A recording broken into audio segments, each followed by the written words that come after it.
All right. Are you ready? Let's do it. A simultaneous sip for Scott Adams. All you need is a cup or a mug or a glass, a tankard, chalice or stein, a canteen jug or flask, a vessel of any kind. Fill it with your favorite liquid. I like coffee. And join me now for the unparalleled pleasure, the dopamine hit of the day, the thing that makes everything better. And it happens now. Go.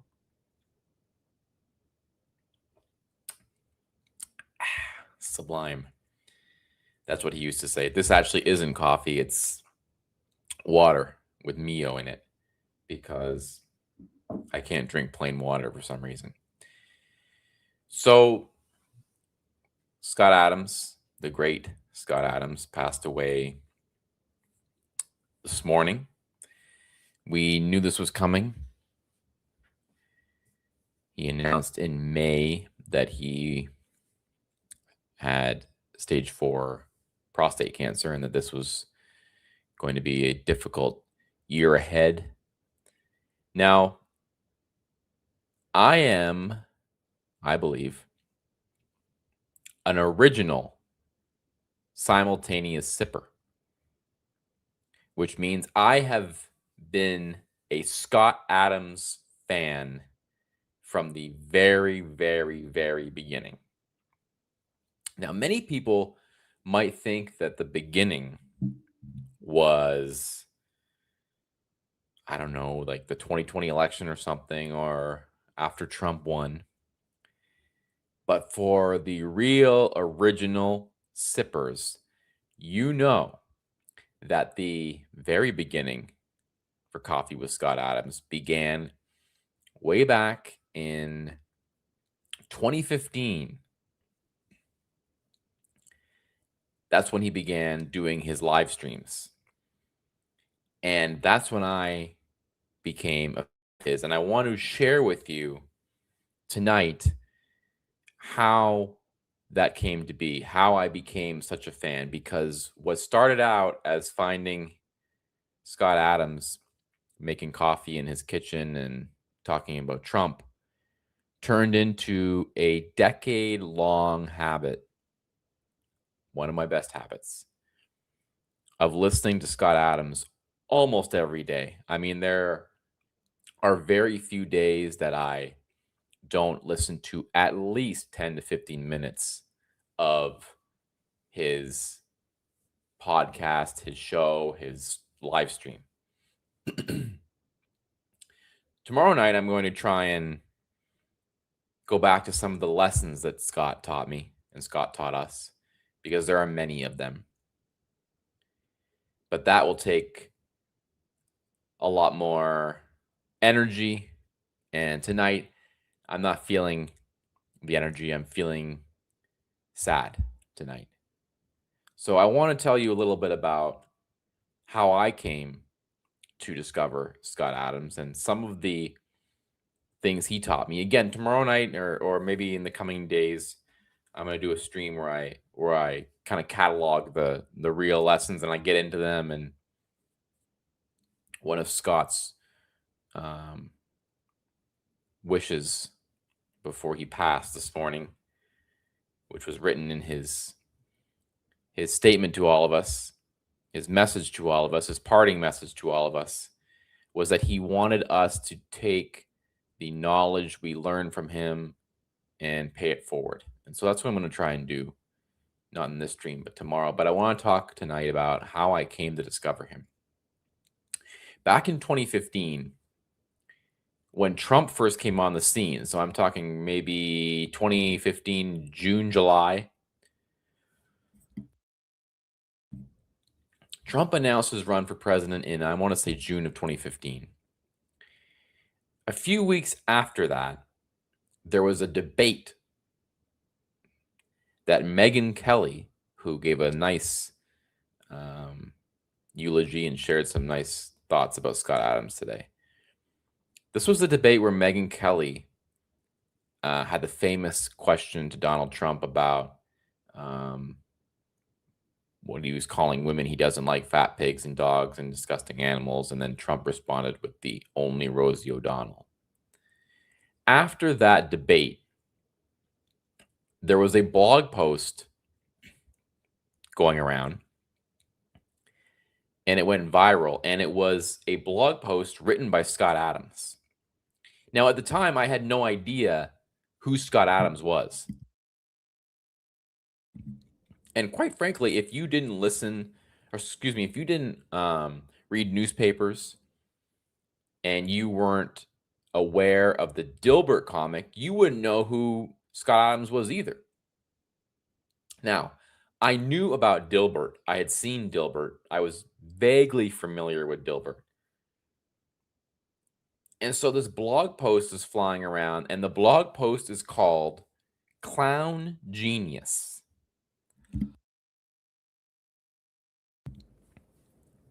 And it's all about Trump's persuasion ability and his tactics. It wasn't about politics, it was about tactics, persuasion.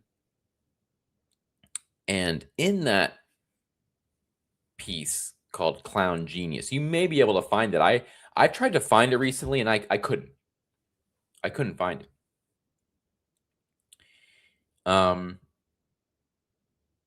In that piece, Scott predicts that Trump is going to go on to win the presidential election in a landslide.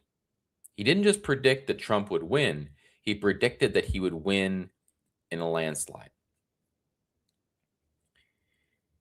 And the way the piece was written, there was no real politics involved. It was more just about technique, which I found fascinating.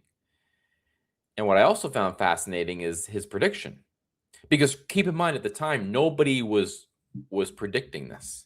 It was sort of I mean, look, people who know me know that I said back then that I thought he had a good chance of winning. But Scott went all the way as to say, he went as far to say that Trump would win in a landslide. Now, of course, this piece goes viral. It's all over Twitter. It's all over social media. And for good reason, because it was well written. And I'm looking at this piece thinking, who's this cartoonist guy? So I went and followed him on Twitter, then Twitter. And because I followed him on Twitter, the next morning, or maybe a couple days after, I got a notification that Scott Adams had gone live on Periscope. Some of you may remember Periscope. It was like a streaming service. So he went live on Periscope to talk about his blog because the blog had gone viral. The blog had just gone crazy popular. So he kind of came on just to explain himself a little bit. It was very controversial and a bold prediction. And so he came on Periscope, and I remember he started the Periscope off with front-facing camera of his coffee brewing. And then once it was brewed, he flipped it around, and then he just started talking, and people started flowing in. And I would say maybe on his first one, he may have had like 100 people on there. And he began talking. And what he was talking about and the content of this live stream was fascinating to me. And not only was the content fascinating, the way that he expressed it was fascinating, and it was calming.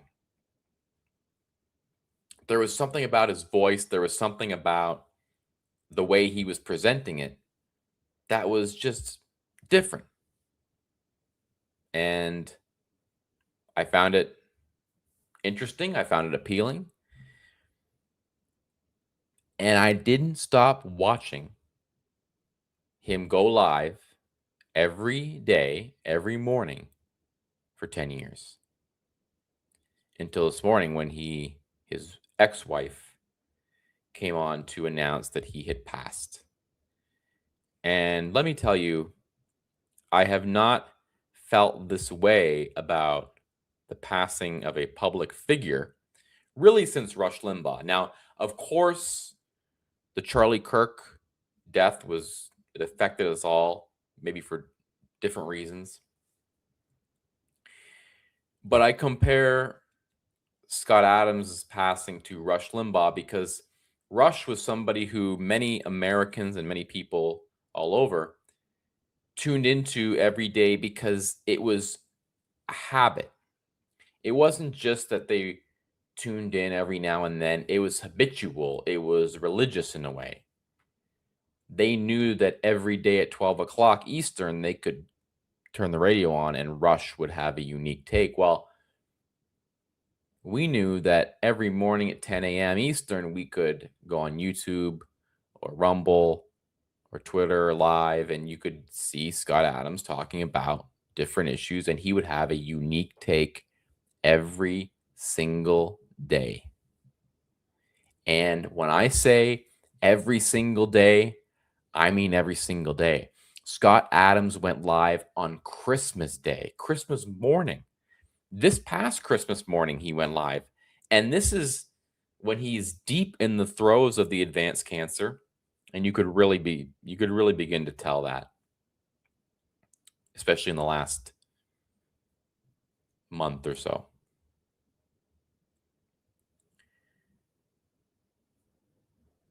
So there is now a huge void. I remember thinking to myself, actually, this is strangely, it was right before he announced that he had been diagnosed, which was in May of last year. I would say it was even just like a week or two before. I was thinking about Rush Limbaugh because something was happening in the world, and I was thinking, I kind of wonder what Rush would think about this.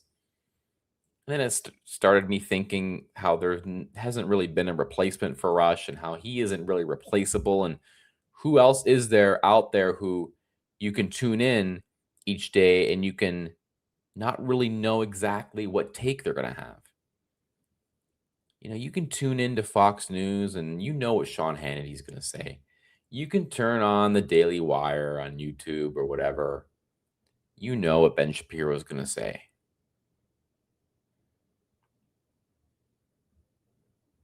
But Scott Adams, you really never knew what he was going to say.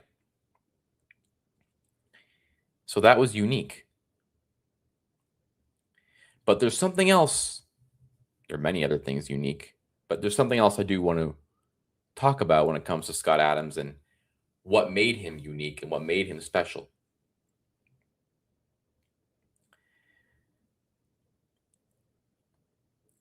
He had the ability to both wake me up and engage me. So I could turn him on a Saturday morning clock as I'm just waking up, or I could turn him on my drive home from work, or I could put him on as I'm falling asleep. He could both wake me up and put me to sleep at the exact same time. And I know that Scott does not take offense to me saying that he put me to sleep, not because he was boring, but because he had such a calming voice. And it's interesting because I was listening to him recently as I was falling asleep, and it dawned on me that Scott had become, listening to his live stream, had become sort of like a healthy medication that I was taking. Not like an addictive bad drug, but it was a completely safe pill that I would take that would calm me down. Something about listening to Scott Adams calms my brain. That's why I would listen to him as I was falling asleep. It's not that he would put me to sleep. He would be talking about interesting things and I could listen to him for hours and hours. But his voice, there was something special about it. So he had a unique ability to both engage me and help me fall asleep at the exact same time. And he became, I guess I say, like a medication or like a blanket. And I think back to the COVID times, and I know that COVID was a dark time for many people. It was a dark time for everyone. Let's be honest. It was a very strange time. You had masks and inoculations and lockdowns and controversy, and there were riots. I remember around that summer there were riots too. It was a very strange time. But I can remember April, May, March, April, May of 2020. I was back home living with my parents at the time. And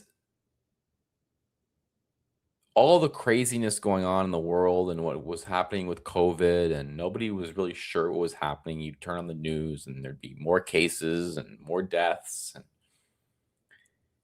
But I can remember putting Scott Adams on, not just on my phone or my laptop. I would screen mirror him to the living room humongous TV.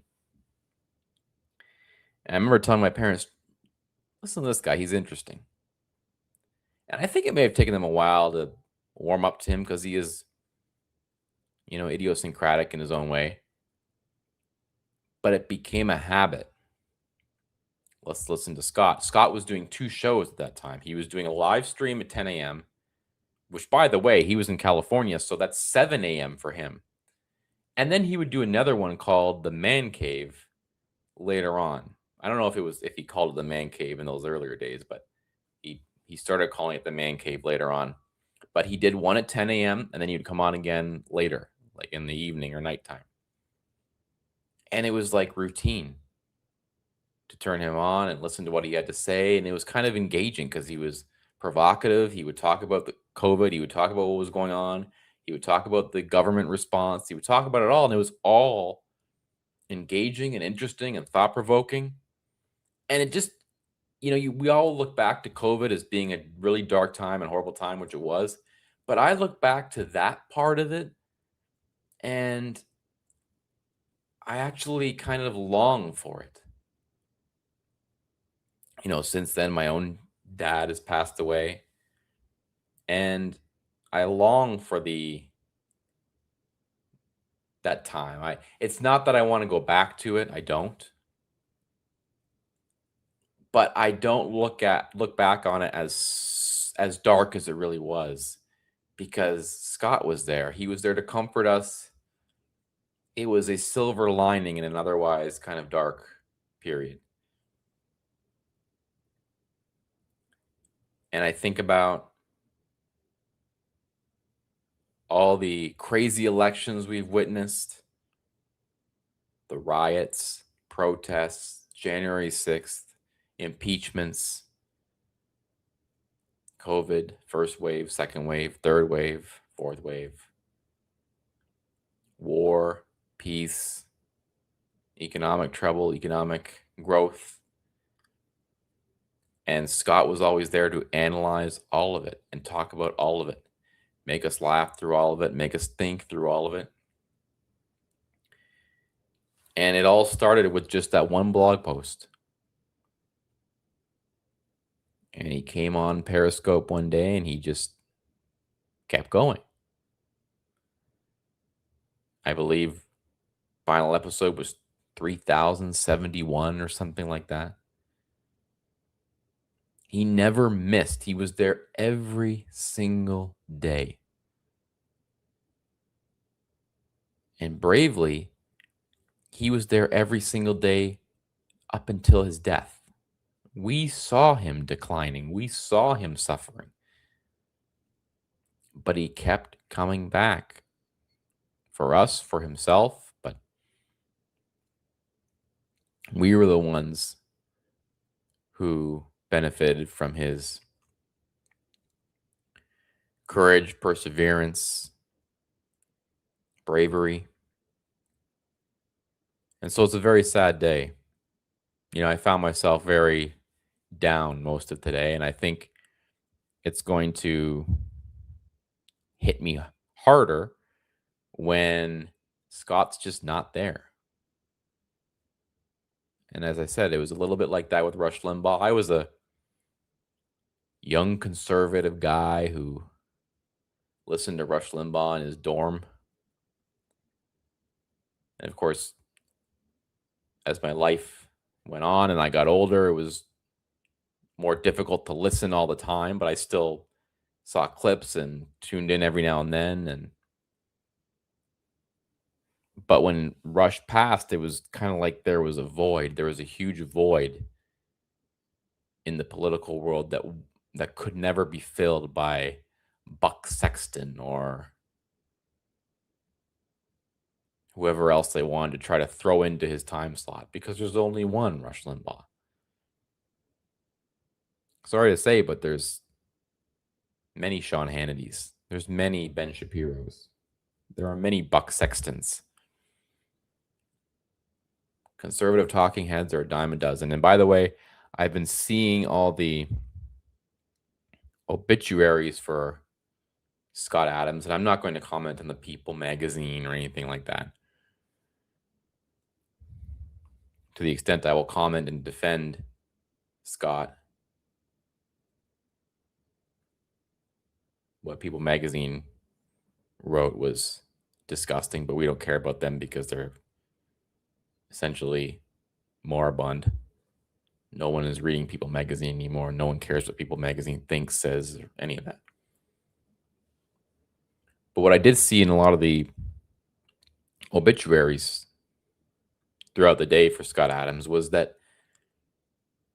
many of them called him a conservative commentator. That was not what Scott Adams was. He was not a conservative commentator. Scott often said that he was to the left of Bernie. Scott Adams was not a conservative. He was not a liberal. He was an independent thinker, and you never really knew what opinion he was going to have. He was not a sycophant for Trump by any means. I can remember many times him being critical of Trump. He was less of a political commentator and more of a philosopher in many ways. And I think Glenn Beck said as much in his tribute.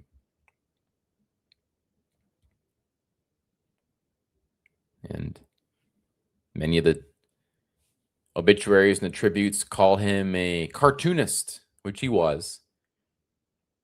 But that ignores the huge body of work later in his life, which most of his ardent fans are going to remember him for that more than the cartoon. So I'm going to really, really, really miss Scott Adams, because he became not just somebody who was 1 in 100 people in the news talking about politics. He became a daily habit for me. And I'm sure many tuned in at the exact time he went live every morning, or they listened to the replay at the exact time every night. I was not like that. Really depended on what was going on. But if I was getting the privilege to sleep in, which I don't much anymore, and that's fine,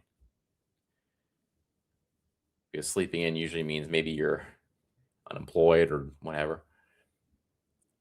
But when I do on occasion get the opportunity to sleep in, I always set my alarm for 10 o'clock, because even if I'm going to sleep longer, I would wake up, open the laptop, YouTube, Scott Adams, put him on, lay back down, and that calm, soothing voice would usually put me back to sleep. And again, not because it was boring, it was the opposite of boring, but because the voice was so calming. And then there'd be times when I'd be driving home from work with nothing to listen to, and I'd put Scott Adams on, and he would make the hour-long drive way, way more enjoyable. And then, of course, I talked about COVID. And I went back home to visit my mom over the Christmas holiday. And, there'd be time in the morning, we would just kind of be sitting around, and I think, oh, let's put Scott on, see what Scott's saying. Or late at night, let's put Scott on, see what he said about what went on today. And of course, you could tell he was suffering, but he was still there. Christmas morning, I had an inkling. Scott is going to be there. And he was. And so him not being there is going to leave a void, because he was the only one I have ever watched or listened to who has been there every single day. And I mean every single day. Scott was on his honeymoon and he was still live streaming. Scott was in the hospital paralyzed just 3 weeks ago. Still live streaming. He had to tell the nurses who were walking in, "Excuse me, I'm live streaming."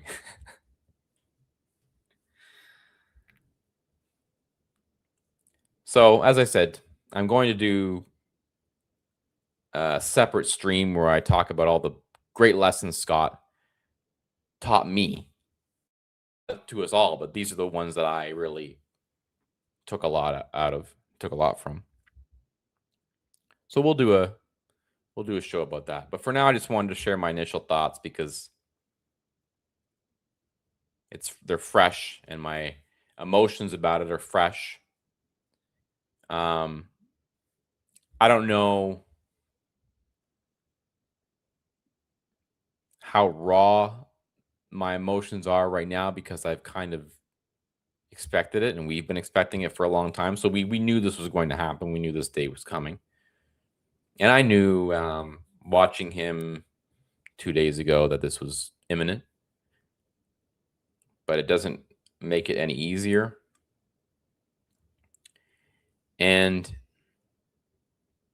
like Rush Limbaugh, he's irreplaceable.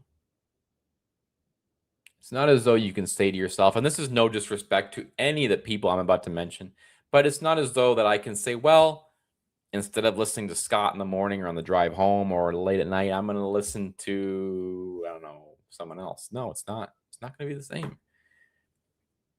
You never knew what Scott was going to say, but you knew it was going to be interesting. You knew whatever take he'd had would make you think. It is something that you didn't conjure up yet. He would always have an original thought, which is very, very rare in today's media landscape. For people and commentators to have an original thought, not a recycled one they read or saw somewhere else. So Scott's going to be really missed. And I was delighted to see that Scott accepted God into his life and accepted Jesus into his life. He had always been a non-believer. I knew that. And everyone who watched him knew that. Even though many people in his audience were believers, but he wasn't. But I guess the situation he was presented with his terrible prognosis made him reconsider, and we're all glad that he did, because that means that one day down the road we will all simultaneous sip with him together once again. And as Christians, we don't know exactly what form that takes. Something I not struggle with, but I'm always thinking about, like, what is heaven like? What is it? How old are we in heaven? How do we communicate in heaven? All these things are beyond the human brain to comprehend. It says as much in the Bible that no mind can conceive of what God has in store for those who love him. So I don't know how that will be, but I know that since Scott was a believer, at the end of his life, we will see him enjoying his next one, um, one day, whenever that happens to be. Was also um, a real inspiration to watch him throughout all this. And I keep going back to Rush Limbaugh because there's so many similarities between the two. I don't mean so much about politics. I mean more just about how they handled their situations with um, bravery and sound mind. It's incredible that people going through these things, they never seem to, they might be, but they never seem to act scared or panicked or worried or concerned. It's just they just handle it with such strength and courage and faith and fortitude. So Scott inspired us to think differently, and we'll talk more about exactly what that entailed. He inspired us to think differently. He inspired us to act boldly. Many times, Scott gave us advice about speaking in public and taking chances and positive thinking, all of these things. Not being afraid of embarrassment, that's a big one. Going to where the energy is. We'll talk about all those. Talent stack. We'll talk about all of it. And of course, he's inspired me to do this. But he's also, in his final days, inspired us to think about how would we handle a situation if that came upon us. And we are all going to have to deal with that in some form. We are all going to die. We don't know how, we don't know when, but we're all going to be confronted with what Scott was confronted with this morning and in the weeks previous, and the months previous. And my thinking is, thank God that we have had people who have gone through it before us, who have shown us exactly how to do it and have shown us how to do it with bravery and courage.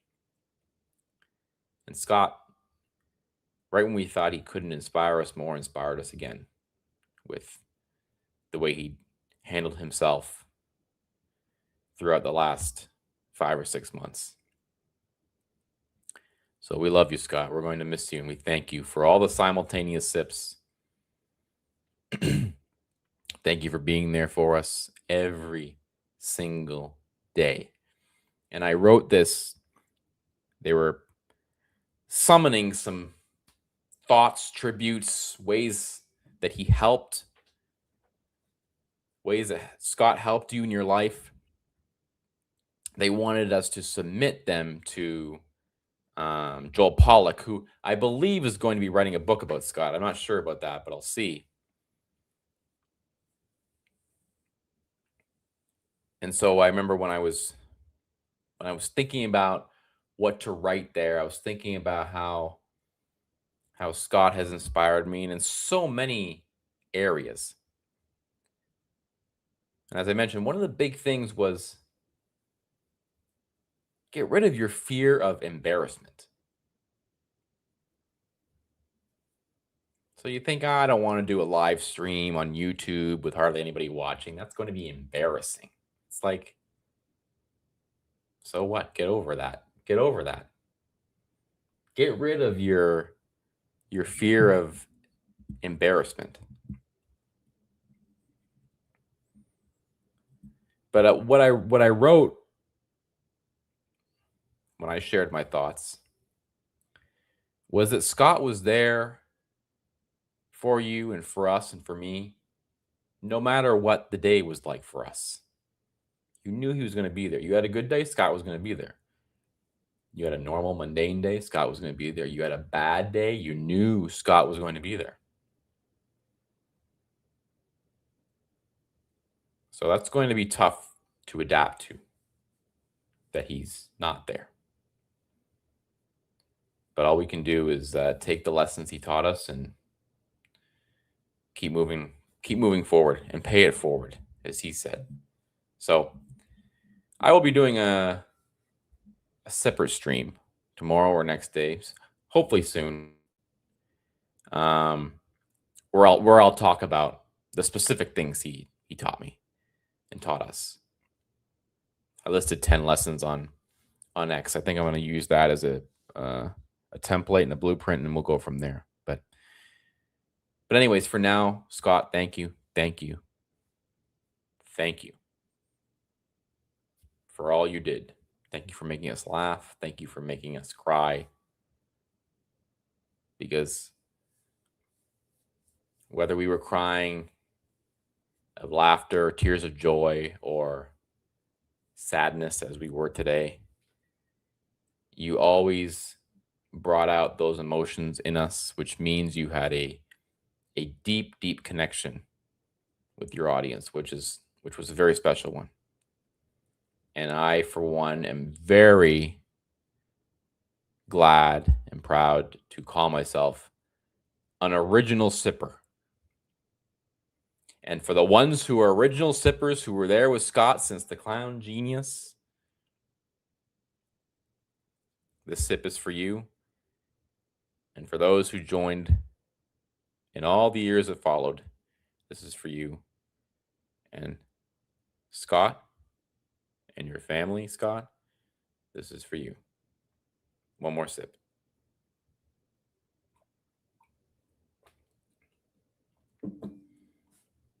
And as he would always sign off on his live streams by saying, bye for now.